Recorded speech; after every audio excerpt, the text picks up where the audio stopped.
Hi everybody, it's Stefan Molyneux from Free Domain Radio. So, funny story. In Indiana, a little while back ago, a reporter went into a pizza joint and asked an employee if that employee was Christian, and the employee said, "Yes, I am." And then the reporter said, "Would you have any trouble serving gay people here?" And the employee said, "Why, no, of course we wouldn't." And then the reporter said, "Theoretically, if you were asked to supply pizza to a gay wedding, like that's going to happen, would you have any problem with that?" And the employee said, "Well, it's not likely that we'd really feel comfortable or happy supplying pizza to a gay wedding."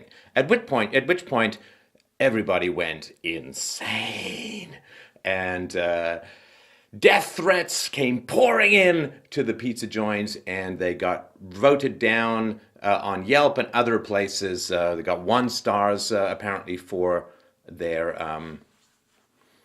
political opinions or religious opinions or their homophobia rather than the quality of their food. And if you go and look at their restaurant listings on various review sites, you can find massive amounts of extraordinarily graphic gay porn, some of which I hadn't actually even seen before, on all of their reviews below. And the cultural wars commence, wherein everybody from local reporters all the way to Tim Cook, CEO of Apple, are talking about how horrendous the discrimination is against the homosexuals. And Tim Cook, who himself is gay, not that that really matters, says that as CEO of Apple, I find it horrendous and wrong to do business with people who are homophobic. Interestingly enough, Apple does a huge amount of business with some Middle Eastern countries wherein the penalty for being gay is being killed. Seems to me a little bit worse for gay rights than, say, a theoretical pizza joint in Indiana delivering pizzas to a gay wedding, which will never happen in this or any other universe. So, just to get this straight, just so people understand, homophobes should be shunned because they do not conform with gay positive belief systems. So if you disagree with someone, then you should shun them. That's what everyone is saying to the pizza joint. And that's exactly what the pizza joint is saying too. We disagree with gay marriage, therefore we do not want to cater a gay wedding, should that ever happen, which it never will. The only weddings where pizza is delivered are in the shadow of a trailer park, not in the Disney castle of gay marriage. So that's all ridiculous. Plus, I mean, you don't want to cater a gay wedding because you're a homophobe. You don't want to cater a gay wedding because they're divas, and it will never be done. You'll never satisfy them. It's like being RuPaul's esthetician. You will never, ever be finished, and he will never be satisfied. So that's the main reason why you wouldn't want to do it. And this is just part of the mad hypocrisy of these modern culture wars. Of course, homophobia is wrong, but it is commanded in the Bible. Do you know what else is commanded in the Bible? Is shunning people who are divorced. And there's not a lot of people who are Christians who shun people who are divorced. Probably a few. But this is just one of these flashpoints. So then Indiana passed this defense of religious freedom law, which then created another firestorm. Now, it's an old adage of people who like freedom that one government law leads to another government law. One government program inevitably leads to another government program, and this is the case here. So in 1964, Civil Rights Act was passed, barring discrimination against specific groups, women, minorities, homosexuals, and so on.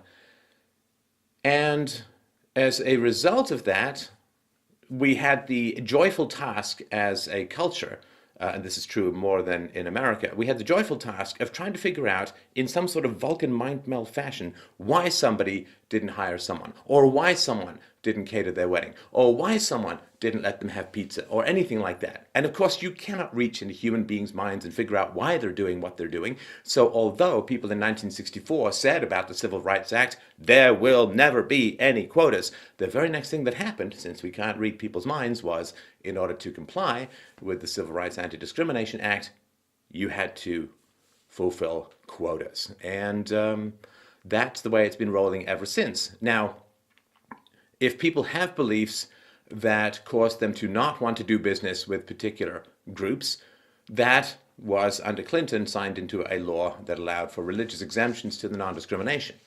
And this is how it's going to go. One government program which says no discrimination, which can't ever really be objectively enforced since it requires mind reading in 99.9% of the cases and thus results in a quota system that does harm to everyone.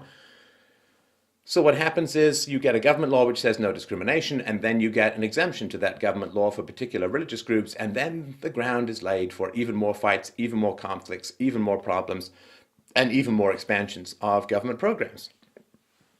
Because we all know how this is going to go. There was a baker who didn't want to bake a cake for a gay wedding, and complaints rolled in, and gay activists and other activists phoned in complaints, each of which she was fined thousands of dollars for. And the idea that you're just going to troll people, send them death threats, and unjustly attack their cooking when it's their political beliefs you don't like, this modern leftist flash mob of infinite intolerance, aggression, underhanded violence, misrepresentation, trollery extraordinaire is not how civilized people are supposed to have discussions. Yes, it is wrong to be homophobic. So what? People discriminate all the time. It is a fundamental human reality. People discriminate all the time. Don't like dating fat people? Then you're probably not going to date a lot of fat people, are you? Hey, do you think that Mormons like it when their daughters or sons marry Rastafarians? Bet they don't. Bet you they'd prefer for their kids to marry other Mormons. What about Jews? Do Jews like it when their kids marry Gentiles? Not hugely, at least not that many of them. So there's lots of discrimination that happens all the time. There is discrimination based on race in the dating world as well. You know, I mean, if you live in a place with 20% Hispanics, what if your girlfriends are only 5% Hispanics? That's a huge problem, and let's have a quota system set up.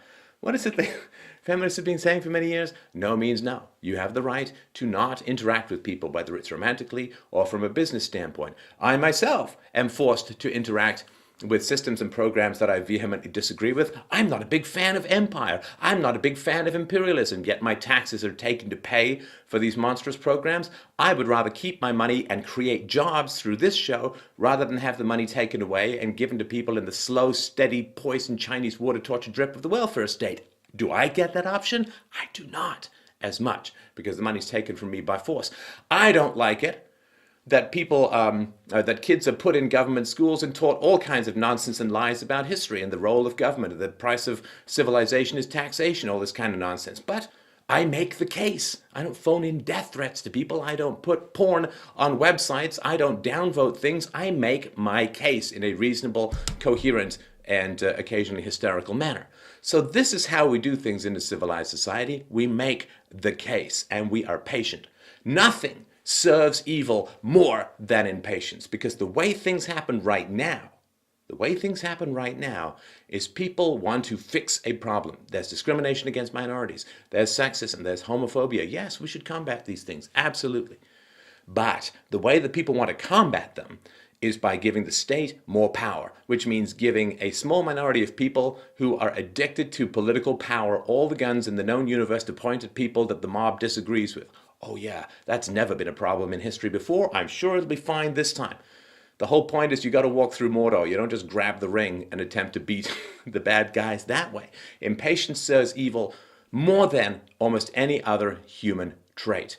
You want things done in a hurry, you turn to the state. You get the state to pass a law, you get people terrified, you're not actually dealing with people's belief systems, you're not solving the problem in a progressive, philosophical, empirical, rational, humanistic way. All you're doing is playing whack-a-mole with symptoms, and it's a game that never, ever ends. And you know what's going to happen next as well as I do.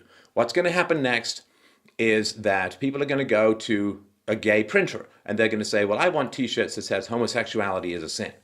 And the gay printers are going to say, I don't think so. And then people are going to say, well, that's wrong. That's discriminating against my beliefs. And they're going to say, well, this is offensive to our beliefs. And they're going to say, hey, remember that pizza place in Indiana that didn't want to theoretically serve theoretical pizzas to a theoretical gay wedding? That was offensive to our beliefs. And boo, boo, boo, boo, boo. It's Fight Club all the way home, and nobody even gets any soap. So this is the way that our society is working right now. People aren't having rational debates. Of course there can be rational debates about the value of homosexuality. Nothing wrong with it, nothing right with it. of course, it's not particularly, in my view, open to anyone's choice, but so what? People say, you see, well, being a Christian is open to people's choice, whereas being homosexual is not. Okay? I'm not sure that's exactly true, because there are not a lot of people who grow up in non-Christian households who become devout Christians, right? Not a lot of people who grow up in devout Muslim households who become Christians. So where you are born has a lot to do with the belief systems that you end up with. So is it really open to people's choice? Do we just sit there floating above the world in this giant spaceship of Platonic pre-formation and say, ooh, that's the place I want to live because I really think that Jesus guy is great. I don't really like that other guy. So that's where I want to go. No, you're just born where you're born, and that's where you happen to end up. These are the beliefs that you happen to inculcate. And yes, we can oppose these kinds of beliefs, but we don't do it by pointing guns at people. Because every time you pass a law, you are arming people more. Every time that a fine is imposed on someone, that's more violence that is increased and exacerbated and spread throughout society. And if we continue to use force instead of words, the world will become nothing but swords and mobs and hysteria, and none of this has anything to do with combating homophobia. Listen, what are gay people really facing in society? I mean, in the West, their per capita income is higher than straight people, so it's not like they're economically horrendously oppressed. But throughout the world, particularly in Islamic countries and other countries as well, African countries, there are death penalties for homosexuality. Now that is oppression. And if you are, the gay conscience of the universe, perhaps you'd be a little bit more concerned with gay people being stoned to death for their fidelities to their sexuality. You'd be a little bit more concerned with gay people being stoned to death than people maybe not delivering theoretical pizza to theoretical marriages somewhere in Indiana. But of course, this doesn't have anything to do with protection of homosexuals. Because if people were interested in protection of homosexuals, they'd be protesting the countries which have made homosexuality a crime. A crime, for God's sakes. That's where people would be focusing their moral efforts and their moral energy. Apple might actually decide not to sell state-enabling technology to governments that persecute, prosecute, and slaughter homosexuals. Maybe, Mr. Cook, that might be a good place for you to start wielding your economic power rather than descending like hell's own proprietary fury upon a tiny little pizza shop in Indiana whose employee made the unwise decision to talk to a reporter. Maybe that's where you could focus your energy. Maybe people on the left could stop harassing employees for theoretical questions about theoretical weddings and actually focus on where people who are gay are being killed. Maybe the American government, if it's so keen on non-discrimination, could stop supplying arms and weaponry and money and expertise and soldiers to places like Saudi Arabia, where gays can be killed for being born who they are. Maybe that's where we should be focusing our moral efforts. But of course, this has nothing to do with protecting homosexuals. The left is using homosexuals in the same way that they use minorities and everything to achieve political power. This is a polarizing moment. Because we're coming up to an election, Lord help us, the left is trying to paint Christians into a corner and trying to say, you see, they're intolerant, they're homophobes, and this way they gin up their base. It has nothing to do with the protection of homosexuals. Homosexuals are being used in the pursuit of political power, which is disrespectful and dehumanizing to our gay friends across the world. Let's stand up for the protection of gays where they're really being slaughtered and harmed. I think they'll be able to survive gay weddings without their theoretical pizza. So, these are the facts. Study where gays are really being persecuted. Let's stand up and protect them and forget about all this theoretical nonsense, which is simply feeding into the age-old bichromatic rainbow of American political ginnying of the mob. Thank you very much. This is Stefan Molyneux for Free Domain Radio.